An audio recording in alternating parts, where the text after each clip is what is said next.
Assalamualaikum warahmatullahi wabarakatuh. Saya Septi Indrayana. Saya mahasiswa dari UIN Maulana Malik Ibrahim Malang.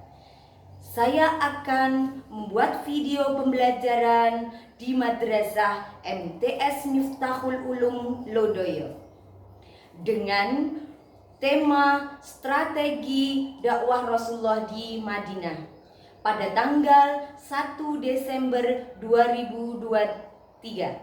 Silakan simak videonya.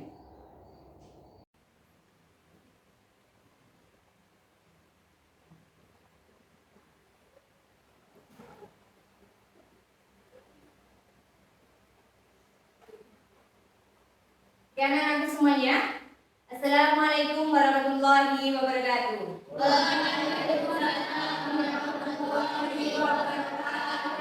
Apa kabar kalian semuanya? Baik. Bagaimana keadaan kalian? Sehat-sehat saja?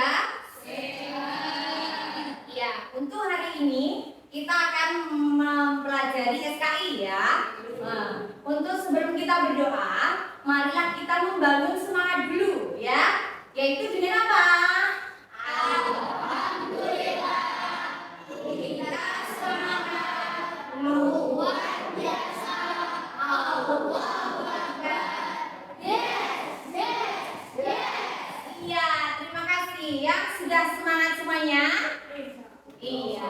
Oke, untuk itu, untuk pembelajaran hari ini yaitu tentang strategi dakwah Rasulullah ya. Sebelum kita memulai pembelajarannya, mari kalian berdoa terlebih dahulu. Silakan ketua kelasnya untuk memimpin doanya. Sebelum kita melakukan kegiatan hari ini, mari kita berdoa terlebih dahulu. Berdoa mulai. Bismillahirrahmanirrahim.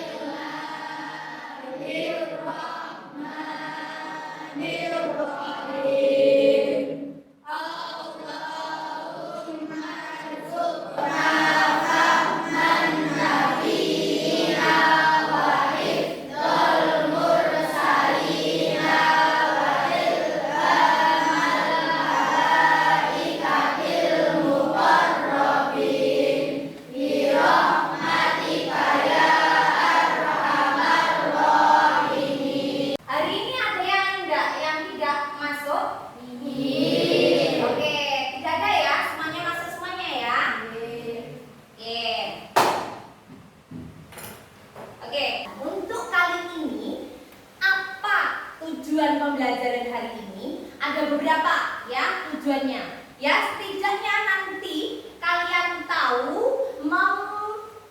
mengetahui apa strategi dakwah Rasulullah. Yaitu nanti minimal kalian harus tahu 2 ya. Terus kemudian nanti kalian tahu bagaimana kondisi sosial, politik, budaya ya pada masa dakwah Rasulullah ya. Terus kemudian tujuan yang ketiga dalam mempelajari hari ini, kalian bisa mengidentifikasi nanti tantangan apa yang Rasulullah hadapi. Sebenarnya dari tujuan ini apa sih manfaatnya dalam mempelajari strategi dakwah Nabi Muhammad di Mekah?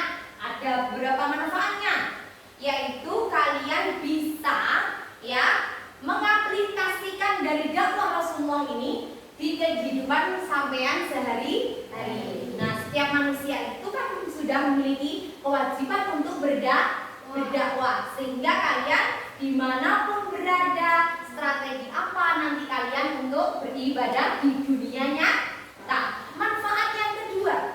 Manfaat kedua, kalian tahu ketika nanti kalian di dunia nyata, tahu halangannya seperti apa, ya kendalanya seperti apa, kalian harus bisa tetap semangat untuk berdakwah. Yang ketiga manfaatnya lagi, yaitu ketika kalian tahu kondisi lingkungan sampean, baik itu dalam politik, budaya,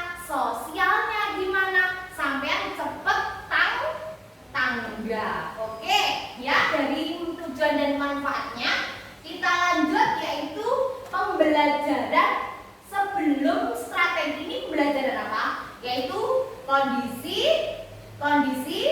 masyarakat Islam sebelum kedatangan Islam di Mekah ya, yaitu bagaimana menurut kalian kondisinya?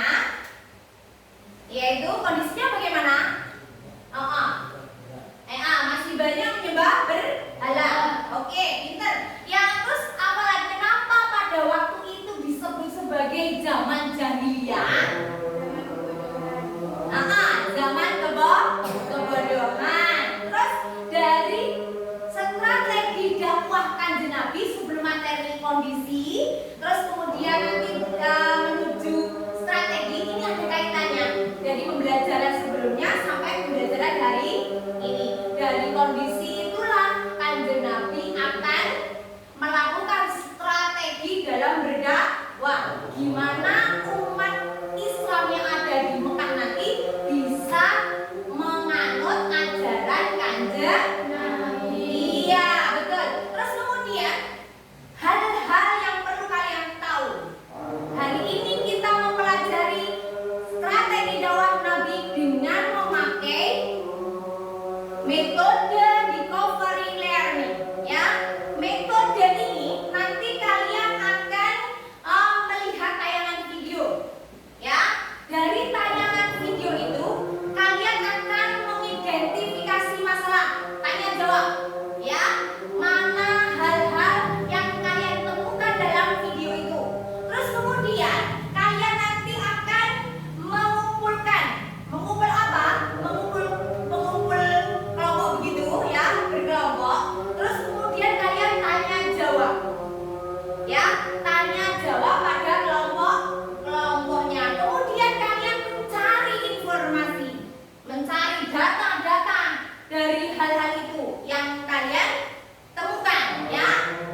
Terus kemudian kalian baru mempresentasikannya. Oke, dari sini ada yang kurang paham? Tidak ya? Oke, kita lanjut. Nah, sekarang kalian silahkan mencari kelompok kalian. Bisa dari depan, bisa di belakang, atau bisa dari samping. Silahkan kalian cari kelompoknya masing-masing.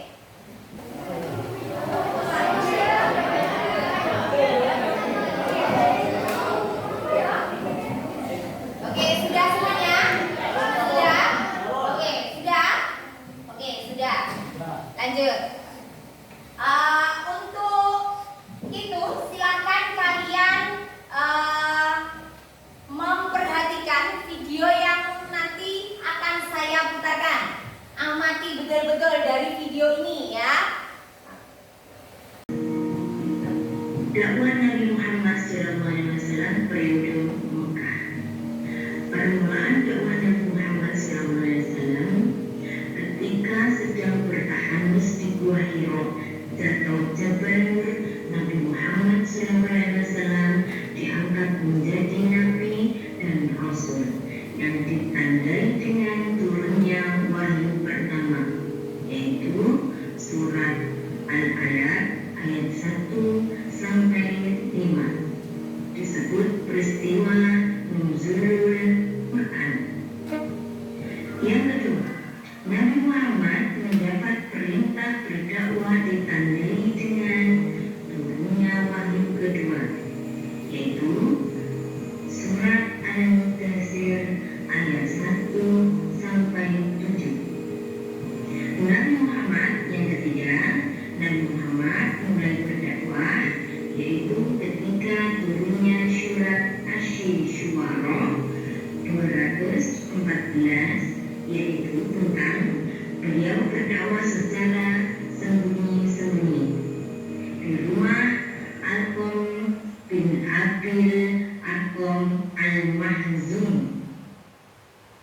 Yang kedua, kemudian diturunnya surat Al-Hijr ayat 94 yang memerintahkan berdakwah secara terang-terangan yang dilakukan pertama kali di Bukit Sofa. Ketika itu, paman Nabi yaitu Abu Lahab menentang keras dakwah Nabi Muhammad SAW. Peristiwa sifat itu diabadikan dalam surat Al-Lahab.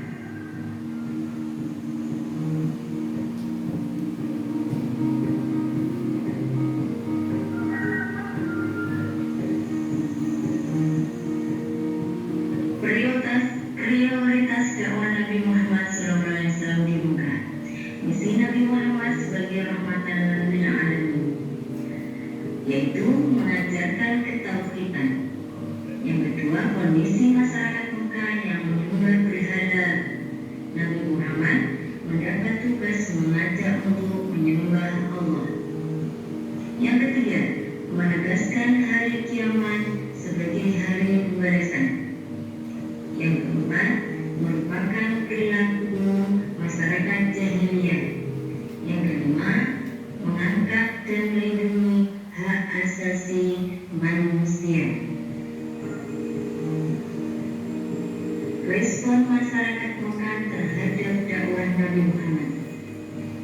Pada umumnya masyarakat Quraisy tidak senang menerima kehadiran agama Islam di tengah kehidupan mereka. Beberapa faktor yang menyebabkan mereka menolak ajaran Nabi Muhammad. Yang pertama, takut kehilangan kekuasaan. Yang kedua, takut kehilangan status sosial. Yang ketiga, takut kehilangan perdagangan patung.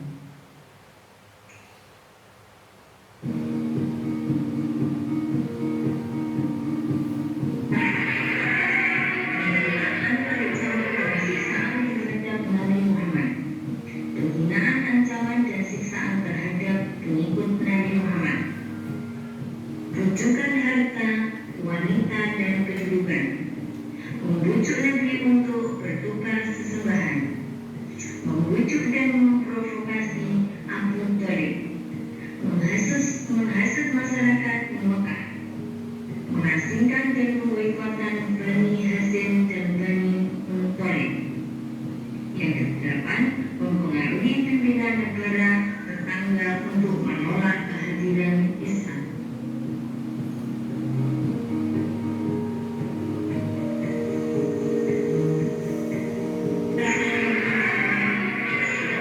Dalam berdakwah di Mekah, sabar, kegigihan dan keuletan, berakidah yang benar dan kuat, akhlak terpuji, dan menjauhi kemungkaran. Yang kelima, kesetaraan derajat. Dari tayangan video itu tadi, adakah dari kalian yang belum paham dari itu, tayangan itu? Ada yang belum paham? Iya, ada yang mau ditanyakan? Saya Bu mau tanya, Iya. bagaimana Nabi Muhammad memulai dakwah di Mekah? Iya, bagaimana ada yang kalian ingin menjawab dari kalian? Saya ingin menjawab. Iya. Dimulai dari turunnya surah Al-A'raf ayat 1 sampai 5. Bunyinya, Iqra bismillah bika ladzi khalaq. Allahu ihsan nasim amal. Iqra wa rabbukal akbar. Alladzi khalaq bil qalam. Allama al-insana ma lam ya'lam. Oke, pintar. Terus ada yang mau bertanya lagi? Saya mau bertanya. Iya, silakan. Sebutkan beberapa contoh dakwah terbuka yang dilakukan Nabi Muhammad di Mekah. Dari kalian ada yang bisa menjawab dari pertanyaan itu? Saya mau menjawab. Oh iya, silakan. Membangun masjid sebagai sarana berdakwah. Mensaudarakan kaum Muhajirin dan Ansor.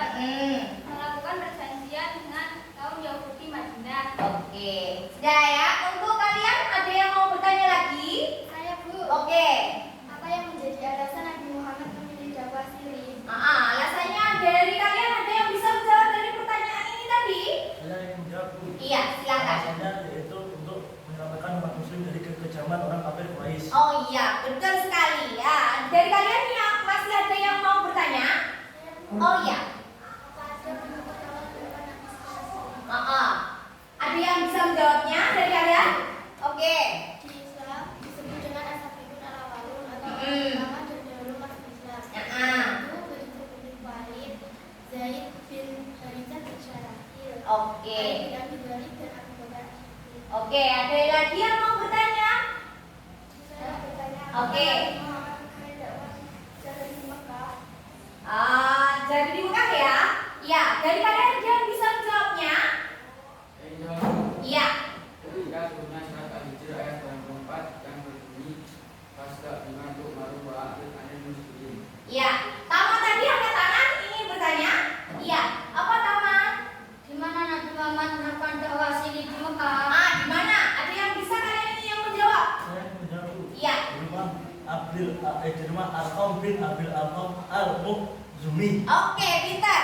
Ada lagi yang mau bertanya lagi? Saya mau bertanya, Bu. Iya, iya. Jalan apa yang dihadapi Nabi ketika menyebarkan Islam secara siri? Ada yang kalian yang bisa menjawab? Oke. Penghinaan, ancaman, dan bisaan terhadap Rasulullah. Oke, pintar sekali. Ada lagi? Penghinaan, ancaman, dan Ah. bisaan terhadap pengikut Rasulullah. Oke. Kedudukan wanita, Ah. kedudukan harta. Wanita dan harta ya, bujukan wanita dan harta. Pintar sekali. Ada yang kalian mau bertanya lagi di sini? Saya mau bertanya, Bu. Oke. Apa tantangan yang dirintangan Nabi Muhammad ketika membuat dakwah secara terbuka? Apa tantangannya? Ada yang kalian bisa menjawabnya?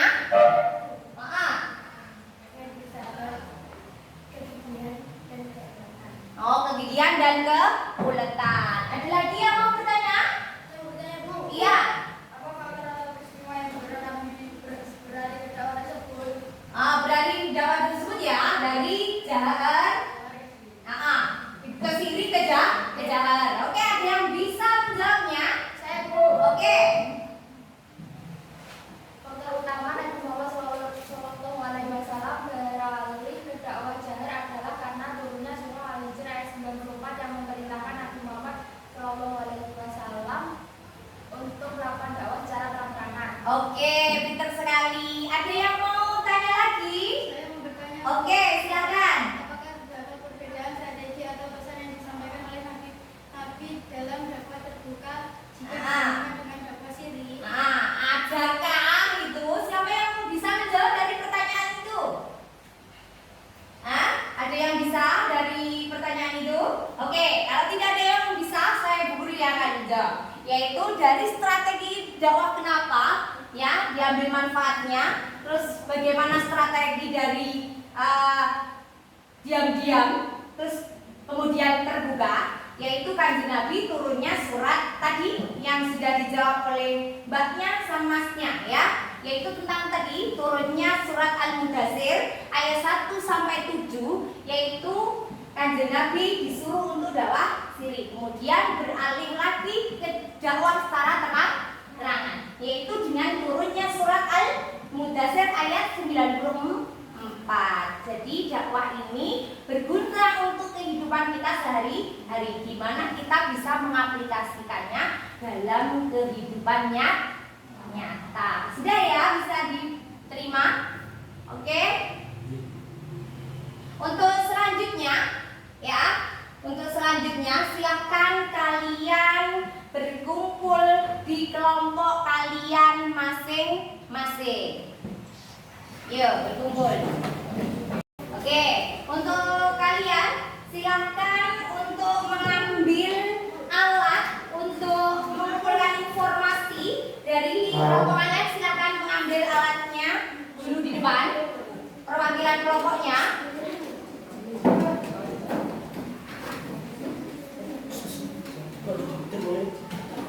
Ya, nanti ditulis di sini dari hasilnya. Nanti ditulis di sini ya. Nanti kalian bisa menulis di sini jawabannya ya. Iya. Ya, nanti ditulis di sini ya. Ini juga ditulis di sini.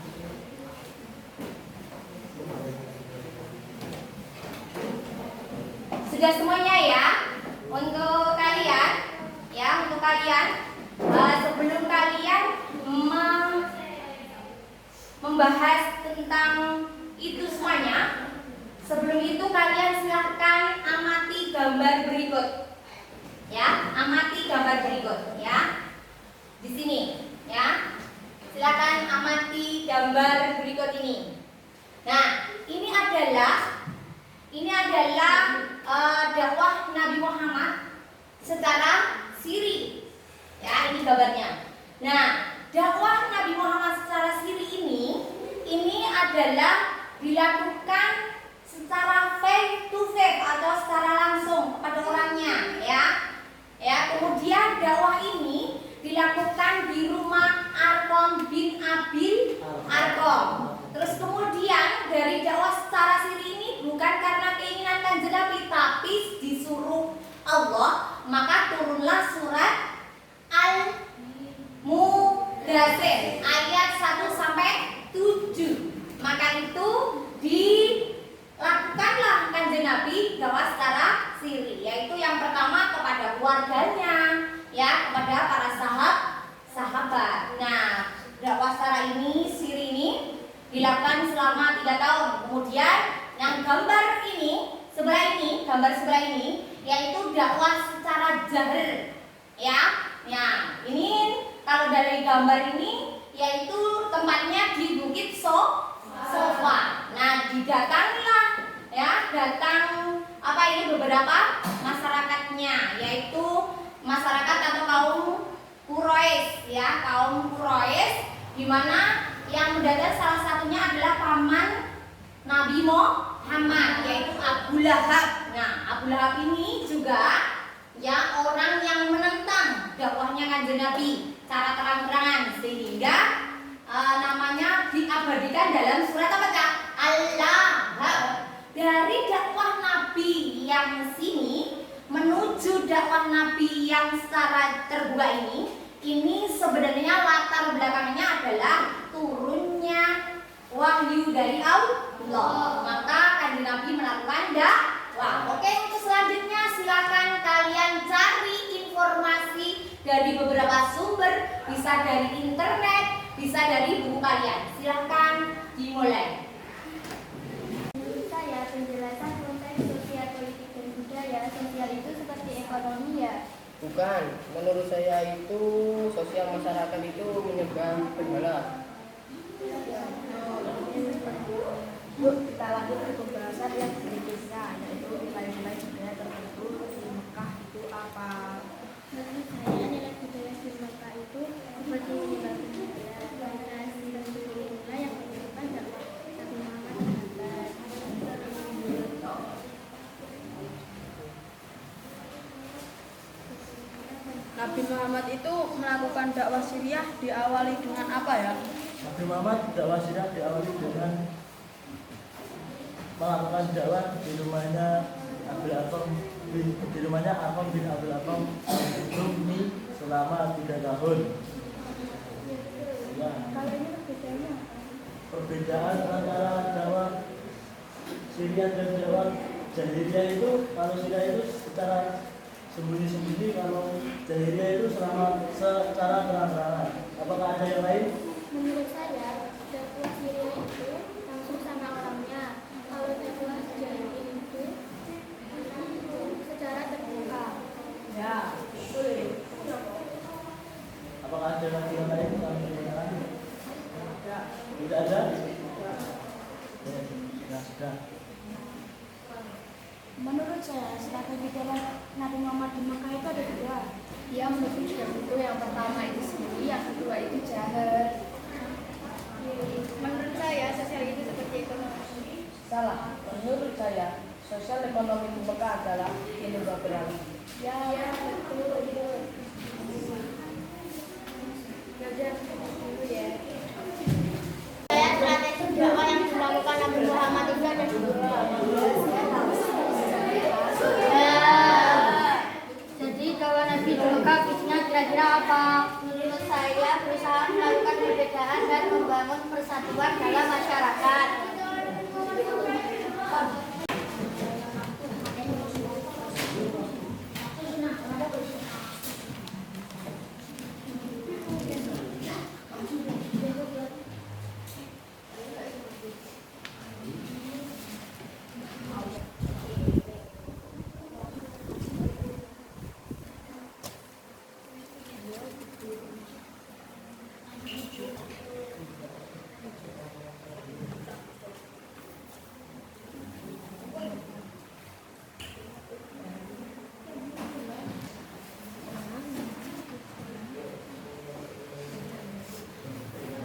Oke, dari kalian sudah selesai semuanya?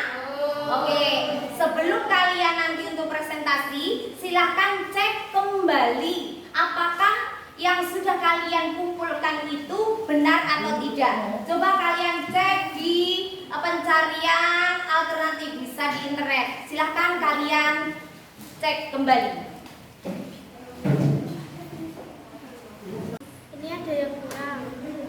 Nih, terjadi pemboikotan terhadap Nabi dan Bani Hasyim. 2. Ancaman pembunuhan terhadap Nabi yang dilakukan oleh beberapa orang. 3.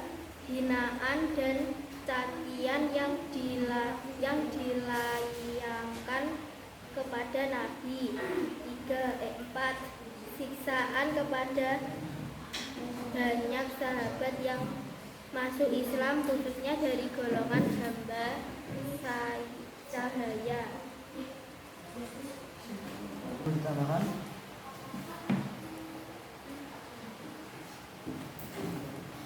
Ya, ini ada yang perlu ditambahkan. Yang perlu ditambahkan adalah pola pemikiran seni dalam arti seperti zaman para sunan dan pendekatan secara langsung dengan remaja-remaja zaman sekarang, seperti berteman atau pendekatan lainnya. Apakah itu saja? Ya. Mau ditambahkan? Iya.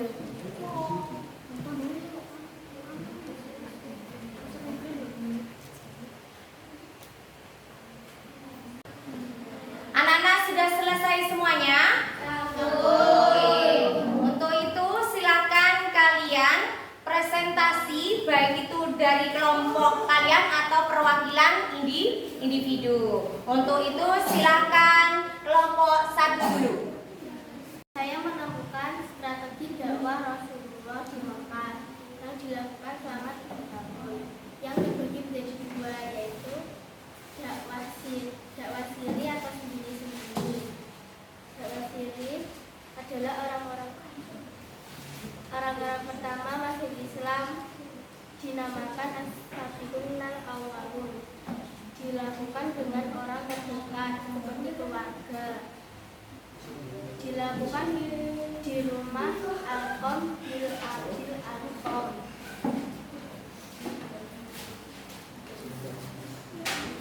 Adapun dakwah jamaah, yaitu dakwah secara terang-terangan, yaitu banyak kaum kafir Quraisy yang masuk Islam, salah satunya Umar bin Khattab.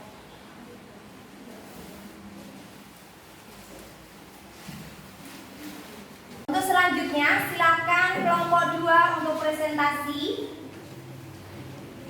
Strategi dakwah Nabi Mekah. Dakwah secara siri, secara sembunyi-sembunyi.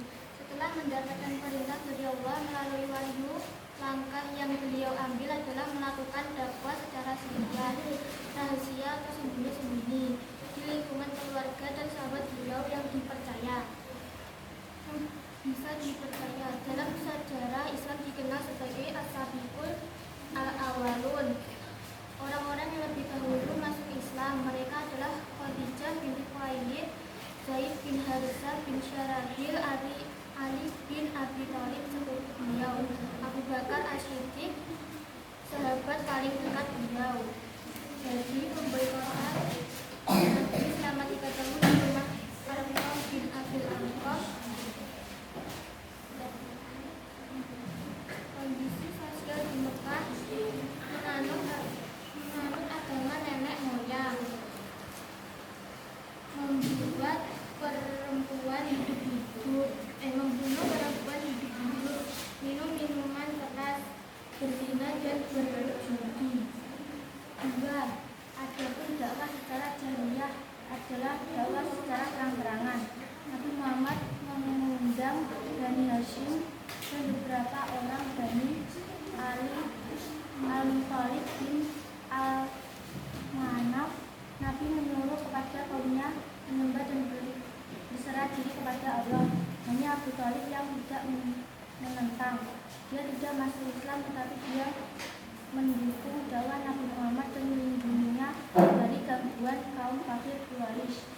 Setelah Nabi merasa yakin dengan dukungan dan janji Abu Thalib untuk melindunginya. Dalam menyampaikan wahyu Allah, beliau berdiri di atas Safa.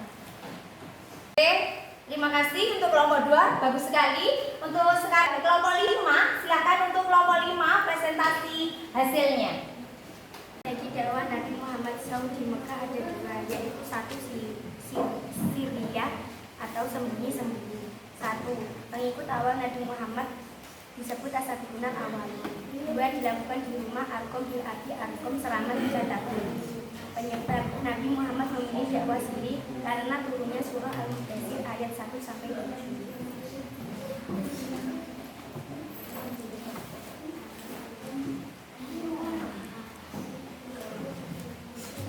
Dakwah jahar atau terang-terangan. 1, dilakukan di Bukit Sofa. 2, dilakukan selama 10 tahun. 3, mendapat penentangan dari paman Nabi yaitu Abu Lahab.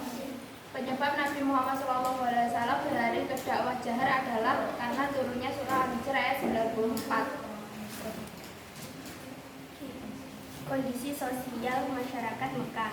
1, gemar menyembah berhala. 2, melakukan peperangan.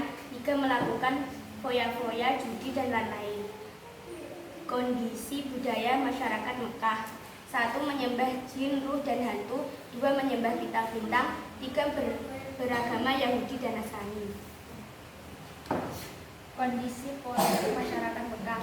Tidak memiliki sistem pemerintahan yang terpusat atau terorganisir.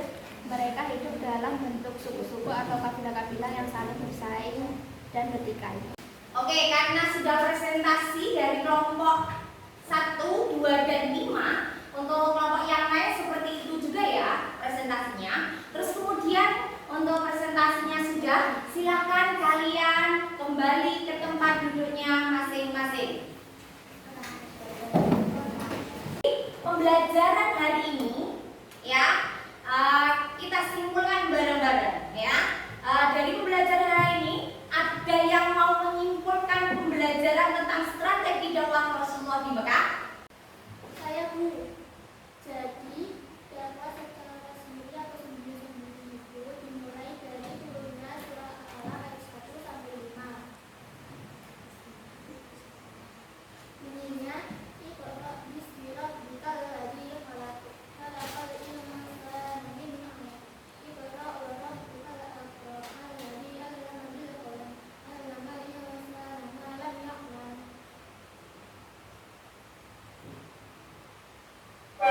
Oke, untuk itu ada lagi yang mau menyimpulkan dari pembelajaran hari ini? Ayo, dari kalian siapa yang mau menyimpulkan? Oke. Jadi kunci dari keberhasilan Nabi Muhammad dalam berdakwah adalah dengan bersabar, kegigihan, dan kedaulatan. Oke, pintar sekali ya. Ada lagi yang mau menyimpulkan lagi? Dari kalian? Ayo, Bu. Iya. Jadi kesimpulan kenapa Nabi Muhammad memilih dakwah Syariah dakwahnya karena untuk melindungi umat Muslim dari kekejaman orang kafir Quraisy. Oh iya, pintar sekali. Ada lagi yang mau menyimpulkan dari pembelajaran ini? Oke. Jadi orang pertama yang masuk Islam adalah Ya. Khadijah binti Khuwailid, Zaid Zaid bin Harithah bin Syarafil, Ali bin Abi Thalib, dan siapa lagi kira-kira? Sudah? Abu Thalib? Dan- Ya. Siapa? Abu Bakar. Oke, pintar. Ada lagi yang mau menyimpulkan? Oke, siapa? Jadi Yuk. faktor utama Nabi Muhammad beralih ke dakwah jahar adalah turunnya surah Al-Hijr ayat 94. Oke, pintar. Ada lagi yang mau menyimpulkan? Ya Bu. Oke, yuk. Jadi dakwah secara terang-terang itu terjadi setelah adanya surat Al-Hijr ayat 94 dan berbunyi fasda bima tu'maru wa a'rid 'anil musyrikin.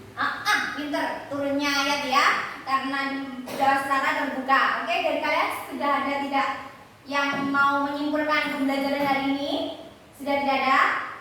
Tidak. Oke. Jadi pembelajaran hari ini adalah yaitu tentang dakwah Rasulullah Rasulullah di Mekah, yaitu tadi ada 2 dakwah ya, siri sama jahar. Dari dakwah itu seperti benar, yaitu sebelumnya Kanjeng Nabi itu bertahanus dulu, berdiam dulu di Gua Hira, sehingga datanglah surat Al-Alaq ayat 1 sampai 5. Terus kemudian dari dakwah Kanjeng Nabi ini menyesuaikan dari kondisi itu tadi, kondisi masyarakat Mekah. Terus kemudian Kanjeng Nabi dari awalnya dakwah secara siri terang-terangan, baru muncul tadi yang benar yang dikatakan mbaknya ya, yaitu ada orang yang masuk Islam pertama kali. Seperti tadi dari keluarga Kanjeng Nabi, siapa istrinya ya, yaitu Khadijah. Terus kemudian saudara dan sahabatnya Kanjeng Nabi seperti Ali bin Abi Thalib dan Abu Bakar As-Siddiq serta Umar bin Khattab. Terus kemudian tadi yang dakwah secara terang-terangan ya, yaitu turun Al-Alaq ya, surat Al-Alaq ayat 94. Itu saja untuk pembelajaran hari ini ya. Kesimpulannya bahwa kita sebagai generasi Islam selalu meneruskan dakwah Kanjeng Nabi Muhammad ya. Oke, setelah kita simpulkan, masih kita refleksikan ya, apa pembelajaran hari ini. Adakah materi yang sampean belum pahami? Tidak ya, tidak ada materi yang sampean pahami. Terus materi apa yang menarik pada pembelajaran hari ini? Materi tentang apa? Oke, materi apa yang belum kalian mengerti dari poin-poin itu? Oh, tidak ada ya. Terus kemudian bagaimana menggunakan metode itu tadi menurut kalian? Seru ya? Serunya di mana? Iya, ya. Berunding. Oh, sama teman-teman. Oke. Terus kemudian untuk hari ini pembelajarannya sudah selesai ya. Untuk nantinya pertemuan mendatang kita akan membahas tentang dakwah Nabi di Madinah. Nanti untuk dakwah Nabi di Madinah silahkan kalian belajar dulu di rumah. Nanti ketika masuk di dalam kelas baru kalian mengerti, sedikit mengerti. Nanti di rumah jangan lupa literasinya atau bisa mencari sumber yang lain di dalam internet ya, selain di buku kalian. Untuk itu pembelajaran hari ini kita tutup dengan doa dulu. Silakan untuk berdoa.